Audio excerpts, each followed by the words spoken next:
আপনারাও যদি এরকম সুস্বাদু কলিজা ভাজি করতে চান তাহলে এটি সহজ রেসিপি দেখে রাখুন। ভিডিওটি ভালো লেগে থাকলে অবশ্যই লাইক, কমেন্ট এবং শেয়ার করবেন। আর এরকম মজাদার রেসিপির ভিডিও চাইলে আমার চ্যানেলটিকে সাবস্ক্রাইব করে রাখুন। পরবর্তীতে আরও নতুন নতুন ভিডিও পাবেন। ভিডিওটি আপনারা শেষ পর্যন্ত দেখতে থাকেন এবং শিখে রাখেন কলিজা ভাজি করার সহজ রেসিপি, যাতে আত্মীয়স্বজন আসলে বাড়িতে সহজে রান্না করে খাওয়াতে পারেন।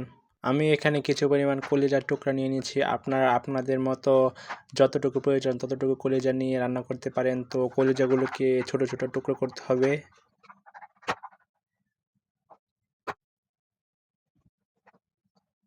এগুলো ছোট ছোট টুকরা করার পর আপনাদের ভালোভাবে ধুয়ে নিতে হবে।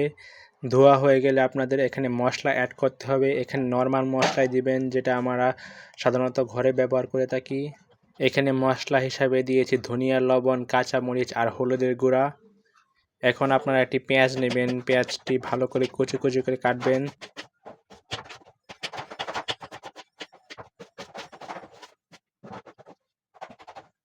আপনারা চাইলে পেঁয়াজের পাশাপাশি একটা টমেটো দিতে পারেন। আমি একটি টমেটো দিয়েছি। টমেটো দিলে কালারটা সুন্দর আসে আর টেস্টটাও একটু বাড়ে। এখন পেঁয়াজ আর টমেটো কাটা হয়ে গেলে মেরিনেট করা কলিজাটা এখন তেলের মধ্যে দিয়ে দিব। এটা প্রথমে ভালো করে ভাজতে হবে। এই কলিজাটা আপনারা 2 থেকে 3 মিনিট ভেজে নেবেন। দেখেন 2 থেকে 3 মিনিট ভাজার পরে কি সুন্দর একটি কালার এসেছে। এখন আপনারা আগে থেকেই কেটে রাখা পেঁয়াজ আর টমেটো কুচি দিয়ে দিবেন।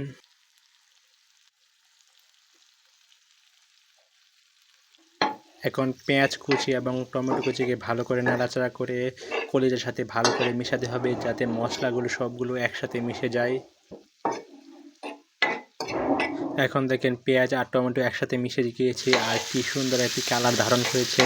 এখন আপনারা ছোট একটি বাটি দিয়ে 1 বাটি পানি দিয়ে দিবেন, যাতে ভালো করে কষে যায়। পানি দেওয়ার পরে সেই পানির মধ্যে আপনারা কমপক্ষে 5 মিনিট কষাবেন, তাহলে দেখবেন অনেক সুন্দর কালার আসবে। এই দেখেন এটি আমাদের ফাইনাল লুক, কি সুন্দর কলিজা ভাজি। তো আজকে এই পর্যন্ত। ভিডিওটি ভালো লেগে থাকলে অবশ্যই আমাদের চ্যানেলটিকে সাবস্ক্রাইব করবেন। আর এরকম আরও নতুন নতুন রেসিপি শিখতে চাইলে আমাদের পাশেই থাকেন।